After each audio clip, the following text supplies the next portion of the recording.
지난 시간에 우리는 하나님의 말씀 16장 5절입니다. 이에 여러 교회가 믿음이 더 굳건해지고 수가 날마다 늘어가니라. 그러니까 사도 바울은 멈추지 않고 계속하여 여러 도시를 다니면서 하나님의 말씀, 복음을 전했습니다. 그 결과 교회는 더 믿음이 굳건해졌고 수가 날마다 더 늘어갔습니다. 먼저 여러분의 믿음이 굳건해지고 여러분의 가정에 믿는 역사가 날마다 더 늘어나기를 바랍니다. 우리는 지난 시간에 그 두발 자전거 얘기를 해드리지 않았습니까? 신앙과 교회는 두발 자전거가 같다고 말씀드렸습니다. 멈추면 넘어지는 것입니다. 신앙은 이제는 됐다, 이 정도면 됐다는 없습니다. 그러는 순간에 넘어집니다.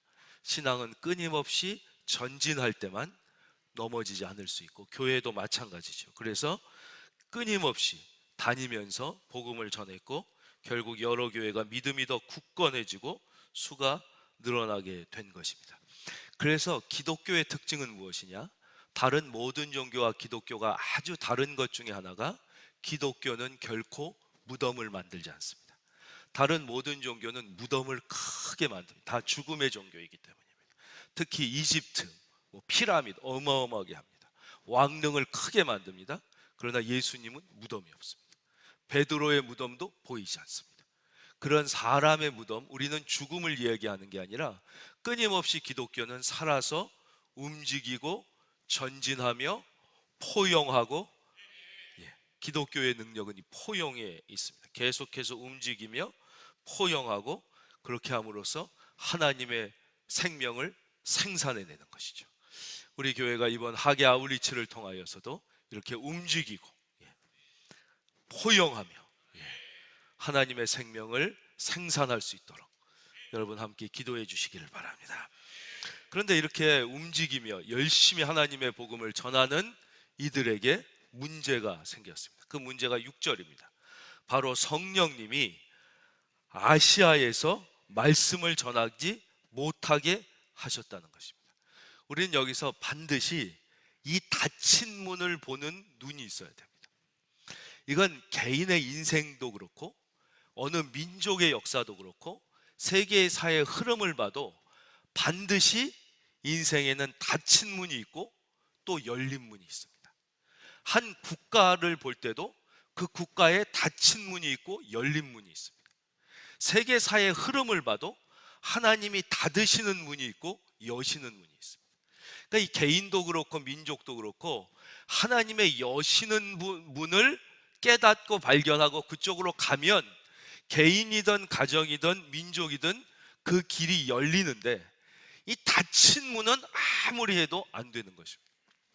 그럼 왜 하나님께서 어떤 문은 여시고 어떤 문은 닫으시는지, 그리고 열리는 문은 어떤 것이고 닫히는 문은 어떤 것인지를 우리는 미리 예측하여 알 길이 없습니다. 왜냐? 이것은 하나님의 절대 주권에 속한 문제이기 때문에. 그래서 전도서에 보면 결코 사람은 하나님의 일을 예측하여 알지 못하게 하나님이 아예 만드셨다고 되어 있습니다. 그리하여 인간은 늘 겸손해야 되고 늘 하나님의 뜻에 귀를 기울여야 되기 때문이죠. 마찬가지입니다. 바울은 이 아시아의 여러 도시에 다니면서 전도를 하는데 너무 기뻤고 수많은 열매가 맺혔고 막 교회가 부흥했습니다. 너무 기뻤는데 갑자기 성령께서 더 이상 그쪽에서 전도하지 못하게 눈을 막으신 것이죠. 우리는 이거와 아주 흡사한 사건을 이미 본 적이 있습니다. 그게 어디냐면 바로 빌립이었습니다. 빌립이 사마리아에 가서 전도를 했잖아요. 사마리아에서 전도하니까 막 사마리아 사람들이 빌립을 통하여 복음을 듣고 예수를 믿고 막 수 없는 사람이 예수 믿는 역사가 일어나고 있는 한 중간에, 그러니까 전도가 안 된 게 아니에요. 너무 잘 되고 있는데 갑자기 하나님이 빌립 보고 사람이 하나도 없는 광야로 가라고 그런 거예요. 말이 안 되죠. 지금 사람이 많은 데서 전도를 해도 부족할 판에 사람이 하나도 없는 광야로 가라고 그러니까 이건 도저히 말이 안 되는 것입니다. 빌립도 도저히 이게 이해가 되지 않아서 처음에는 아니 여기 지금 이렇게 사람 많은데 전도가 잘 되는데 더 사람 많은데 찾아가도 부족할 판에 어떻게 광야로 갑니까? 그랬지만 하나님이 강권하여 말씀하시죠. 이제 빌립이 순종해서 광야로, 사람이 하나도 없는 사막으로 가게 되는데 바로 거기서 우리가 아는 것처럼 이디오피아의, 그 당시 아프리카 최고 강대국의 재정장관이었던 그 사람 이름이 간다게예요. 간다게라는 사람을 만나게 돼서 그 사람에게 복음을 전해서 그 사람이 예수를 믿게 돼요. 이 사람이 이디오피아 역사상 최초의 그리스도인이 되고, 여러분이 잘 아시는 것처럼 이디오피아는 아프리카 최초의 기독교 국가가 되고 지금은 못 살지만 잘 사는 나라였잖아요. 그러니까 이제 공산화가 되고 이러면서 못 살게 된 거지. 그래서 6.25 때도 아프리카 나라 중에 우리나라를 돕기 위하여 가장 많은 군대를 파견했던 나라가 바로 이디오피아입니다. 그런 역사가 있는 것이죠. 여러분, 하나님의 생각은 사람의 생각과 다른 것입니다. 사람이 보기에 좋은 것과 하나님이 보기에 좋은 것은 전혀 다른 것이죠. 그래서 세상 사람들은 이해를 못합니다. 어떨 때 우리는 이걸 보면 전혀 손해보는 것 같은데 거기다가 엄청난 투자를 하는 것입니다. 인적, 물적, 시간적 투자를 막 어마어마하게 하는 거죠. 세상 사람들은 이게 이해가 안 가요. 특별히 소위 합리적이라고 하는 사람은 이거를 이해할 수가 없어요. 아니 왜 저런 일을 할까? 아니 왜 그 많은 돈과 시간과 사람을 저런 데 쓸까? 뭐 때문에 저렇게 살까? 이러는 거죠. 세상 사람들은 도저히 이해를 못해요. 근데 심지어는 교인 중에서도 비슷한 생각을 하는 사람들이 있습니다. 아니 일도 많은데, 다른 일도 많은데 그냥 평신도로 살면서 돈 벌어가지고 그걸로 좋은 일 하면 되지 뭐하러 굳이 저런 데까지 가가지고 저렇게 사나? 뭐하러 저렇게 막 선교사가 되고 저렇게 목사가 되고 뭐 그렇게 할 필요가 있는가? 뭐 이렇게 생각을 하는 분이 있습니다. 우리 교회 얘기를 해서 좀 죄송한데, 우리 교회 이제 얼마 전에 새로 부임하신, 아직 인사를 못 드렸는데 조금 더 부임하실 분들이 전도사님 중에 그러니까 제일 막내 전도사님이 있어요. 이분은 서울대학을 나오셨어요. 뭐 서울대학은 우리 교회 너무 많으니까. 근데 하버드 대학을 나왔습니다. 하버드에서 석사를 하고, 근데 하버드는 정말 들어가기가 힘들어요. 뭐 우리가 그냥 말로는 하버드 그러지만 저희 집 얘기를 해서 죄송해요. 저희 큰 놈도 이번에 교환학생 가느라고 이 UC 버클리랑 하버드 두 군데가 됐는데, 하버드는 너무너무 까다롭게 하고 정말 들어가기가 어렵더라고요. 그리고 결국 떨어뜨리고 정말 하버드는 어려운 거예요. 무슨 박사과정 학생도 아닌데, 근데 이 친구는 하버드에서 석사라고, 하버드에서 박사를 수료한 분이 자기가 목사가 되고 싶다고 이제 신학대학원에 1학년으로 들어온 거예요. 세상 사람들은 그런 거 이해할 수가 없겠죠. 아니 남들은 가지도 못하는 서울대를 가고 남들은 구경만 하는 하버드에서 석박사를 한 사람이 그냥 그걸로 살면서 뭐 좋은 얘기를 해도 될 것 같은데, 그래서 제가 물어봤어요. 너는 왜 이 길을 선택했냐? 그랬더니 하나님의 부르심을 받았습니다. 그 하나님의 생각은 우리의 생각과는 전혀 다른 것이죠. 또 여전히 지금은 많이 나아졌지만 왜 아직도 국내에도 도와줄 때가 많고 못 사는 사람이 많은데 굳이 그렇게 많은 돈을 들이고 비행기 값을 들여 해외까지 거기까지 가가지고 도와야 되나, 이런 생각을 하기도 합니다. 그러니까 아직도 여전히 믿지 않는 사람들은 물론이고 소위 스스로가 합리적이라고 생각하는 사람들은 하나님의 일을 이해할 수 없습니다. 여러분, 이것이 하나님의 일입니다. 하나님은, 성령은 하나님의 일을 사람의 생각과 합리가 아니라 하나님의 뜻과 방법으로 이루어 가심을 믿을 수 있기를 바랍니다. 그것을 믿고 받아들이고 순종하는 것을 우리는 신앙의 삶이라고 얘기하는 것이, 이것이 바로 사도행전 전체를 통하여 우리에게 하나님이 들려주시는 메시지의 핵심 가운데 하나예요. 이것은 다시 말씀드리지만 개인의 인생뿐만 아니라 민족 그리고 교회 역사에서도 모두 찾아볼 수가 있습니다.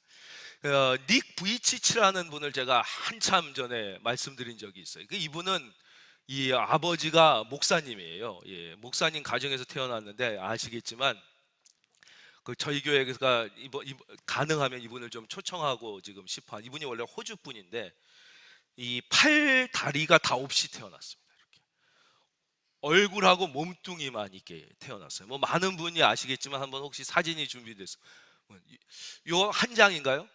저게 지금 테이블 위에 올라가 있으신 거예요. 그래서 이분은 이 메시지를 전할 때 다리가 없기 때문에 이렇게 테이블 위에 저렇게 올라가 있어요. 예. 그러니까 저분이 이제 사진 그만 보여주셔도 좋습니다. 저분이 이제 저렇게 태어났으니 어떻게 살 수 있겠냐고요. 예. 그러니까 수없이 저 사람이 죽으려는 시도를 많이 합니다. 수없이. 그러나 그 사람이 그 가운데 나를 이렇게 만들어주신, 나는 도저히 이해할 수 없지만 하나님의 분명한 뜻이 있을 것이다 라는 걸 생각하게 되는 것이죠. 그래서 이 사람이 하나님의 말씀을 읽으면서 하나님이 자기 같은 사람을 통하여 지치고 절망한 인생들에게 희망을 주길 원하신다는 것을 깨닫게 돼요. 이분이 지금은 이제 목사님이 되셨는데, 그래서 이분이 전 세계에 다니면서 이제 하나님의 사랑을 얘기해요. 나는 이러고도 사는데 니들이 못 살 게 뭐가 있냐 이거예요. 그렇죠? 나는 이러고도 사는데. 그리고 이분은 늘 마지막 연설에 뭘 하냐면, 여러분 와서 나를 끌어안아 주십시오. 이분은 팔이 없어서 못 끌어안거든. 그럼 사람들이 이분 끝나고서 이분을 하나씩 이게 이제 마지막 연설의 마지막이에요. 이제 나중에 우리 교회에서 혹시 이분이 스케줄이 되셔서 초청을 하게 되면 너무 많으니까 아마 그것도 이제 수천 명이 끌어안다 보면 죽어요. 또 이게 그러니까 이게 이렇게 미리 이제 받아야 되겠지만, 그렇게 끌어안으면 끌어안고 이 사람들이 인생이 바뀌는 거예요. 완전히 삶을 절망했던 사람들이 희망을 갖고, 내 인생이 안 돼 갖고 막 괴로워하던 사람들이 믿음의 눈이 열리고 왜 살아야 되는지 의미를 찾고 정말 사는, 그 어떤 건강하고 능력 있고 말 잘하는 사람의 그런 연설과도 비교할 수 없는 그 엄청난 메시지를 또 준다는 것이죠. 여러분, 하나님의 생각은 나의 생각과 다르다는 것을 받아들이고, 여러분 절망이 아니라 감사를, 여러분 불평이 아니라 찬양을 할 수 있기를 주의 이름으로 축원합니다. 이 바울 여행이 이제 이렇게 무시아 앞으로 이르게 됩니다. 7절, 이게 이제 도시 이름이에요. 무시아에 이르러서 원래는 어디로 가려고 했냐면 비두니아라는 데로 가려고 했어요.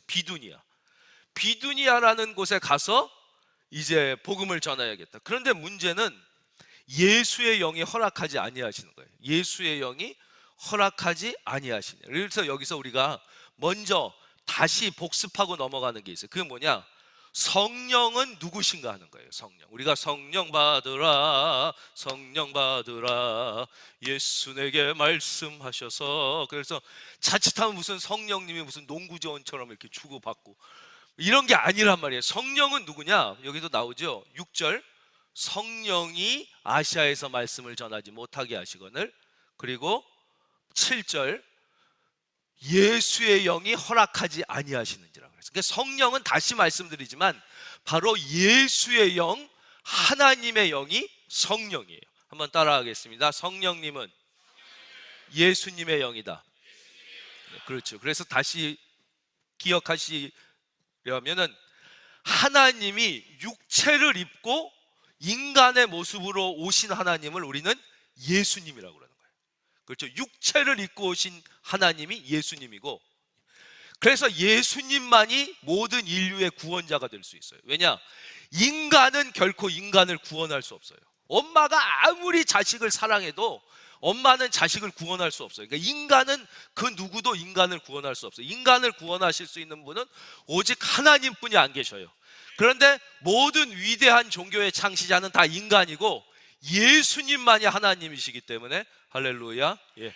그래서 예수님만이 유일한 구원자가 되시는 거예요. 그 예수님이 십자가에 죽으시고 부활하신 다음에 승천하시고, 바로 그 예수님이 영으로 우리에게 다시 오순절날 오신 그분을 성령님이라고 그러니까 성령님은 뭐냐?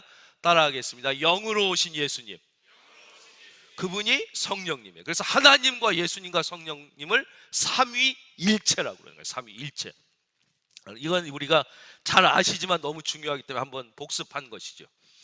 그렇게 못 가게 하시는 것입니다. 여기서 오늘 하나님이 우리에게 주시고자 하는 중요한 메시지는 뭐냐면, 여러분들이 무언가를 열심히 하고 있는데, 무언가를 너무나 하고 싶은데 그 일이 자꾸 막힌다면 거기에는 하나님이 개입하고 계심을 생각해야 된다는 거죠. 내가 무언가를 열심히 최선을 다해서 하려고 하는데 자꾸 그게 막힌다면, 지금 내 인생에 하나님이 친히 개입하고 계시다는 것을 반드시 기억해야 되는 거죠. 물론 때로는 사탄이 방해할 때가 있어요. 마귀가 방해할 때가 있어요. 예를 들면 교회 가려고 하는 것을 자꾸 못 가게 한다. 이럴 때 하나님의 뜻이 다른 곳에, 이러면 큰일 나는 거예요. 그건 아니에요. 그럴 때는 당당히 예수의 이름으로, 우리는 싸워서 마귀를 이길 수 없어요. 따라하겠어요. 예수의 이름, 예수의 이름으로 더러운 마귀를 물리치고 뚫고 나와야죠. 그건 당연히 뚫고 나와야 되는 건데, 그게 아니라 우리가 다른 것들, 우리가 삶에 이 일을 하려고 하는데 하나님이 그 길을 자꾸 막으실 때가 있다는 거예요. 이것은 분명히 나쁜 일이 아니에요. 지금도 뭐 비두니아로 가는 게 나쁜 일이 아니잖아요. 복음 전하러 가는데 막으신단 말이에요. 그렇죠? 그럴 때는 반드시 하나님이 내 인생에 친히 개입하고 계시는 것이죠. 근데 그때 우리가 중요하게 기억해야 되는 것은, 하나님이 이렇게 개입하실 때는, 즉 한쪽의 문을 막으실 때는 반드시 다른 쪽의 문을 열어놓기 때문인 것이죠. 우리를 다 막으시는 게 아니에요. 우리가 못된 길로 가려고 할 때 막으시는 거지, 못된 길로 가려고 할 때도 우리에게 자유의지를 주셔서 자꾸 권고하실 때가 많아요. 다른 길을 반드시 열어놔요. 이것이 아주 중요합니다. 한번 따라할까요? 한쪽이 막히면 다른 쪽을 여신다. 그러므로 우리는 주의 깊게 말씀과 기도로 하나님께서 열어놓으시는 길을 찾아야 되는 것입니다. 그러니까 우리의 인간의 실수는 뭐냐면, 길이 막히면 좌절한단 말이에요. 길이 막히면 원망한단 말이에요. 길이 막히면 슬퍼한단 말이에요. 그게 아니에요. 왜냐? 하나님이 다른 문을 열어놓으셨기 때문이에요. 그래서 우리는 어떤 일을 하고자 할 때 자꾸 길이 막히면 주의 깊게 말씀과 기도로 하나님께서 열어놓으시는 문을 찾아야 돼요. 여러분의 영의 눈이 열려서 하나님이 열어주시는 그 길이 보일 수 있기를 바랍니다. 바로 이것이 지혜인 것이죠. 분별한. 우리는 절대 여기서 내 주장을 계속하면 안 돼요. 만약에 빌립이 그때, 하나님, 여기는 사람이 많지 않습니까? 광야는 사람이 없지 않습니까? 상식적으로, 합리적으로 사람이 많은 데서 전도해야 되는데 왜 이 길을 막으십니까? 라면서 자기의 주장과 논리를 계속 펴면서 하나님을 이기려고 해서는 안 된다는 거예요. 우리는 그런 실수를 많이 합니다. 하나님이 내 뜻을 따라줘야지 말이야. 이 길이 좋은데 왜 내가 이 길을 가려고 하는 게 지금 말이 되지? 지금 내가 여기 잘 되고 있는데 비디우니아로 이제 다음에 가면은 딱 이게 북두칠성처럼 완성될 것 같은데 왜 그 길을 막냐고, 하나님 이 길을 빨리 열어달라고, 이런 논리를 피면 안 된다. 이건 믿음이 아니에요.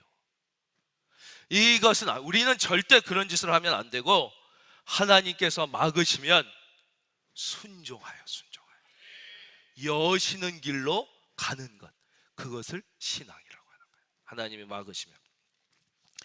성령이 아시아에서 말씀을 전하지 못하게 하시거늘 그들이 부르기아와 갈라디아 땅으로 다녀가 무시아 앞에 이르러 비두니아로 가고자 했으되 예수의 영이 허락하지 아니하는지라. 그래서 그들은 비두니아로 가지 못하고 어디로 가게 되느냐? 8절, 무시아를 지나 드로아로 내려가게 됩니다. 드로아는 어디냐면요, 여러분이 다 아는 도시예요. 이 성경이 이걸 드로아라고 번역했는데 여러분이 아시기로는 트로이로 알고 있어요. 트로이 목마 아시죠? 그 유명한 전쟁이 있었던 트로이예요. 여기가 어디냐면 아시아의 끝입니다. 아시아의 끝. 여기서 우리 한강 정도뿐이 안 돼요. 거기가 한강 정도만 넘어가면 유럽이에요. 바로 거기에까지 이제 마침내 이르게 된 거예요.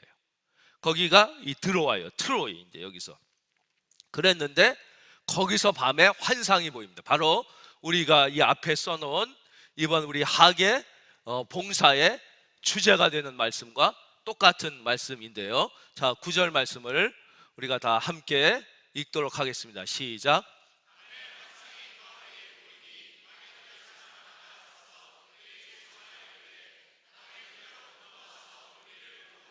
예, 우리 본문에 들어가기 전에 워렌 버핏이라고 세계에서 가장 투자를 잘하는 분이 있어요. 예. 이분이 이 별명이 오마하의 현자라는 분이에요. 오마하라는 미국의 아주 시골 동네에서 사시면서 세계에서 뭐 손가락 안에 드는 부자예요. 이분에게 CNN의 기자가 지금은 이제 90이 넘으셨어요. 근데 이분이 참 특이한 게 뭐냐면 하루에 콜라를 5병씩 마셔요. 예. 그리고 맥도날드를 먹고 아이스크림을 좋아하고 초콜릿을 많이 먹어요. 그러면서 이렇게 말씀하세요. 먹고 싶은 대로 먹고 죽는 게 낫지 그거를 먹기 싫은 걸 먹으면서 사는 게 과연 좋은 거냐, 뭐 이렇게 말씀하시는 분이에요. 아주 소박하게 사세요. 세계 몇 등 안에 우리가 잘 아는 이제 빌 게이츠라는 분이 아주 제일 존경하는 분이기도 하죠. 이분에게 진정한 성공이란 무엇인가를 물었어요. 그래서 이제 여러분들이 다 그렇게 성공하길 바래서 제가 이제 말씀을 드리는 거예요. 그랬더니 이분이 이렇게 말씀하시더라고요. 사람이 70세가 넘어서 자기가 소중하게 여기는 사람으로부터 충분한 사랑을 받고 있는 사람이 다른 어떤 것을 원하는 것을 자기는 본 적이 없다는 거예요. 그러니까 그 사람은 성공한 인생이라. 물론 극도의 가난이나 고통 가운데 있는 사람을 제외하고는. 그런데 자기가 보니까 어마어마한 부자, 자기 이름으로 학교를 세우고 길을 놓을 정도의 부자 중에 진정한 사랑을 가까운 사람으로부터 전혀 못 받는 사람을 너무너무 많이 받다. 부인도 이 사람을 이혼을 벌써 몇 번씩 하고, 자식도 아버지가 막 나이 들어 젊은 여자 만나고 돈 많다고 막 이러니까 아버지 그래가지고 그냥 재산 때문에만 찾아오지, 찾아보시면 그 영상이 있어요. 이런 사람처럼 비참한 인생이 없더라고요. 자기가 볼 때 진정한 성공이란 무엇이냐, 70이 넘었을 때, 물론 극도의 가난, 너무 막 노숙인이라든가 이러면 이제 안 되죠. 그런 경우를 제외하고는 자기가 소중히 여기는 사람들로부터 충분한 사랑을 받을 수 있는 인생을 사는 것이 가장 성공한 삶이다, 이렇게 얘기했어요. 그러니까 물론 우리는 다 천국을 바라보며 살지만 전 여러분들이 모두 그런 인생이 되기를 바랍니다. 예. 그래서 가까이 있는 사람들, 그렇죠? 예. 너무 그래서 제일 우리는 그런 얘기하는 분이 별로 없는데, 예. 자녀에게 나이 들어서 해서는 안 될 얘기가 뭐냐면, 또 이 얘기했다고 시험에 들지는 절대 마시길 바라고. 예. 그분이 한 말이에요. 너 그따위로 하면 유산 한 푼도 안 줘. 이 얘기는 죽어도 해서는 안 된다는 거예요. 자식한테 그 얘기를 하는 것은 가장 인생의 큰 실수라는 거예요. 그래서 절대 오히려 없는 게 낫고, 조금이라도 집이라도 한 칸 갖고 있을 때 그 유산을 가지고 자녀가 날 찾아오게 조정하려고 하는 것은 정말 자기의 인생을 가장 비참하게 만드는 일이다 라고 이분이 말씀하시더라고요. 근데 이분의 말에 상당히 우리가 배우고 생각해 봐야 할 점이 있습니다. 오늘 이제 주제랑은 좀 다른데요. 자, 이제 다시 우리 9절 말씀으로 들어가겠습니다. 9절. 밤에 환상이 바울에게 보이니 마게도냐 사람 하나가 서서 그에게 청하여 이르되 마게도냐로 건너와서 우리를 도우라 그랬어요. 첫째 우리가 여기서 기억해야 되는 것은 환상이 분명히 있다는 것입니다. 환상은 분명히 존재합니다. 어떻게 알 수 있습니까? 성경에 써 있기 때문입니다. 그러니까 성경에 분명하게 사도 베드로에게도 하나님이 환상으로 보여주셨고, 오늘 바울에게도 환상으로 보여주십니다. 그럼 이 환상은 왜 보여주시냐? 이 두 번째 우리가 기억해야 되는 그것은 하나님께서 우리에게 분명히 무언가를 지시하고 싶을 때 보여주시는 거예요. 분명히 무언가를 지시하고 싶을 때 하나님이 환상을 보여주신다는 것이죠. 그렇다면 이제 오늘 본문 속에 왜 하나님이 이 환상을 보여주셨느냐 하는 거예요. 밤에 환상이 바울에게 보이니 마게도냐 사람 하나가 서서 그에게 청하여 이르되 마게도냐로 건너와서 우리를 도우라 하거늘. 10절 다 같이요, 시작. 우리가 곧 마게도냐로 떠나기를 힘쓰니 이는 하나님이 저 사람들에게 복음을 전하라고 우리를 부르신 줄로 인정함이로라 그랬어. 바로 여기에 하나님의 뜻이 있는 거야. 하나님의 뜻은 뭐냐? 우리가 이것을 잘 들어야 돼요. 비두니아로 가는 길을 막으신 이유는 아시아를 전도하지 말라는 뜻이 아닙니다. 이 뜻은 무엇이냐? 아시아에 머물지 말고 그물을 넓게 피라는 뜻입니다. 우리 죄인인 인간은 원래 우리가 그렇게 창조된 게 아니었어요. 근데 우리가 죄를 짓게 된다면 어떻게 되느냐? 모든 것을 자기 중심적으로 뿐이 생각하지 못합니다. 자기의 수준에서만 모든 걸 보는 거예요.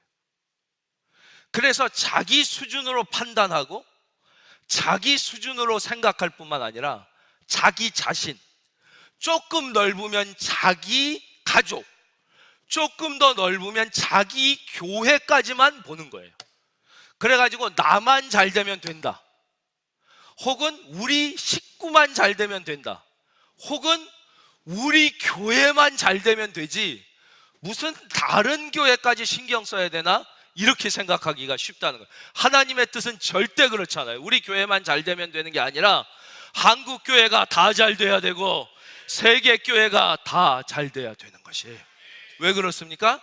하나님은 우리 교회만의 하나님이 아니라 모든 인류의 하나님이시기 때문에, 하나님은 나만의 하나님이 아니라 우리 가족만의 하나님이 아니라 모든 인류의 하나님이시기 때문이에요. 그렇기 때문에 여기서 지금 사도 바울은 아직 유럽은 생각을 못하는 거예요. 지금 이 사람이 태어난 그 지금으로 지금 이스라엘 그 지역과 애굽과 바벨론과 아수르, 지금 구약의 역사가 다 이 아시아 쪽에만 있는 거예요. 아시아 중에서도 우리나라가 포함되지 않은 이 중앙아시아 쪽만 있는 거거든요. 그쪽만 계속 생각하는데 하나님께서는 아니라는 것이죠. 이 복음은 거기에 머물렀을 게 아니라 이제 유럽을 통하여 세계로 복음을 전해야 되기 때문에 이제 내 그물을 유럽으로 크게 펴야 된다. 너랑 같은 인종, 같은 생각을 갖고 있는 아시아에 머물지 말고 저쪽으로. 그래서 결국 그 복음이 어떻게 돼요? 이 유럽으로 건너가죠. 그래서 1차 선교 여행 때는 사도 바울이 소아시아 지방만 합니다. 2차 때는 고린도, 빌립보, 이 마게도냐로 가게 됩니다. 3차 때는 마침내 어디까지 가게 돼요? 로마까지 가요. 로마는 그 당시 세계의 중심이었어요. 세계의 중심까지 가서 그게 저 세계의 끝이라고 하는 스페인까지 가게 되는 거예요. 그 복음이 결국 어떻게 됐어요? 이제 신대륙으로 넘어와서 미국을 복음으로 정복하게 되고, 이 복음이 다시 어디로 왔어요? 대한민국에 오게 됐고, 하나님은 이 대한민국에 온 복음을 통하여 우리가 북한과 중국과 인도와 중앙아시아와 이슬람을 할렐루야 선교하길 원하는. 그럼 마지막 언제 예수님이 다시 오십니까? 성경에 의하면 이 다시 중국과 인도와 이슬람을 넘어간 이 복음이 마침내 다시 예루살렘으로 돌아가게 됩니다. 그때 예수님이 다시 오신다고 성경이 써 있어요. 그때까지 복음이 계속 전해지게 되는 것이죠. 그래서 지금 하나님은 사도 바울의 지경을 넓혀 주시는 것이죠. 저는 하나님께서 여러분의 생각의 지평을 넓혀 주시기를 바랍니다. 여러분이 내 생각만 하는 인생에서 이웃을 생각하고 교회를 생각하고 하나님 나라를 생각할 수 있는 진짜 인생을 살 수 있기를 주의 이름으로 축원합니다.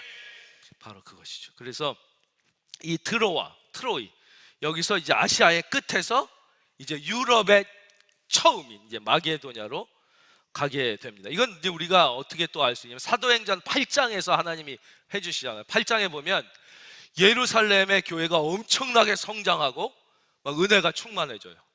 근데 하나님께서 예루살렘 교회를 은혜가 충만하고 성장하게 해주신 이유는 니네끼리 부흥하고 행복하고 사치기 사뽀뽀하고 놀라는 게 아니었잖아요. 이 이스라엘 전체로 나가고 이쪽으로 나가서 복음을 전하라는 건데 자기들끼리 부흥하고 막 하는 게 너무 좋아서 머물러 있으니까 하나님께서 결국 어떻게 해요? 거기에 박해를 주시잖아요. 박해를 줘서 억지로라도 흩어지게 하시는 거예요. 흩어지게 하시는 거예요. 그러니까 하나님께서 여러분에게 건강을 주셨다면 왜 나에게 건강을 주셨는지, 하나님께서 나에게 직업이나 재능이나 물질을 주셨다면 하나님이 그것을 나에게 왜 주셨는지를 깨닫는 지혜가 있기를 바랍니다. 그것은 나를 위해서만 쓰라고 주신 게 절대 아니라는 것이죠. 그럴 때 박해가 오는 것이죠. 근데 박해가 왔을 때라도 빨리 깨달으면 되는 것이죠. 그래서 결국 이들은 깨달았잖아요. 예루살렘이 깨달아서 이제는 흩어져서 복음을 전하게 되면서 이제 우리가 아는 안디옥 교회가 생기게 되고, 이 안디옥 교회가 세계 선교의 본부가 되면서 여기서 사도 바울이 파송되고 이제 세계가 구원받게 되는 것입니다. 그러니까 하나님은 이 아브라함에게 복을 주시기 위해서도 뭐라 그러느냐, 아브라함에게 내 본토 친척 아비집을 떠나라고 그래요. 이건 이제 두 가지 의미가 있습니다. 그래서 익숙하던 데만 계속 머무르면 안 된다는 거예요. 우리는 인간은 변화를 기본적으로 싫어합니다. 그러나 계속 익숙하던 본토 친척 아비집에 머물러서는 하나님이 주시는 새로운 은혜를 경험할 수가 없어요. 이게 첫째예요. 두 번째는 뭐냐, 포기해야 할 것을 포기해야 하나님이 주시는 은혜를 받을 수 있다는 거예요. 여러분, 이것이 여러분에게 믿음의 고백이 될 수 있길 바라요. 여러분에게 마땅히 하나님이 포기하라고 말씀하시는 그것을 포기할 수 있는 은혜가 있기를 바랍니다. 우리는 절대 내 것은 하나도 포기하지 않은 채 여기에 자꾸 플러스 하기를 원한단 말이에요. 플러스 하기를. 하나님의 은혜는 그렇게 되는 게 아니에요. 내가 반드시 버려야 할 것을 버려야 되는 것이에요. 이 아브라함은 자기의 그 당시에 자기의 모든 생애 터전이 있었던 본토 친척 아비집을 포기함으로써 이제 하나님께서 그에게 뭐를 주셔요?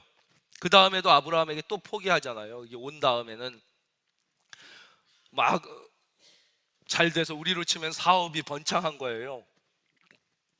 막 직원들도 많아지고 그러는데 조카랑 롯하고 이 다툼이 일어나니까 아브라함이 그러잖아요. 야, 우리가 너무 사람이 많아서 여기 터가 좁으니까 네가 먼저 좋은 거 차지하면 너 갖고 싶은 거 가져라. 그러면 이 삼촌은 다른 거 가질게. 그랬더니 이 롯이 어떻게 해요?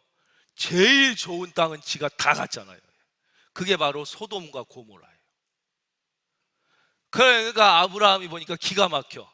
아니, 아무리 그래도 조카놈이 좀 좋은 거 남겨놓을 줄 알았는데 어떻게 이렇게 이놈의 새끼가 은혜도 모르고 다 가져가냐. 기가 막혀 있는데 하나님이 그때 아브라함에게 뭐라 그러세요? 나와라. 밤하늘을 보아라. 아니, 아무것도 없는데 나가서 뭐합니까? 하늘의 별을 보아라.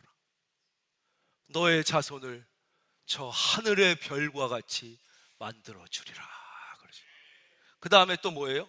동서남북을 보아라. 동서남북 네 눈에 보이는 데까지를 내가 다 너에게 주리라.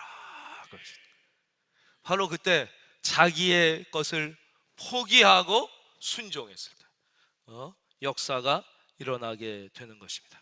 다시 말씀드리지만 신앙은 끊임없이 전진해야 합니다. 절대 그 자리에 멈추지 말고 두발 자전거를 늘 생각하셔서 넘어지면 다시 일어나면 되지만 멈춰 있으면 안 되는 거예요. 신앙은 전진해야 하고 또 하나님이 한 문을 막으실 때는 반드시 다른 문을 여시니까 절망하거나 좌절하지 말고 주의 깊게 믿음으로 살펴 하나님이 여시는 문을 발견해서 여러분의 생애 지평이 하나님의 뜻 가운데 더 넓어지고 아름다워지시기를 주님의 이름으로 축원드립니다.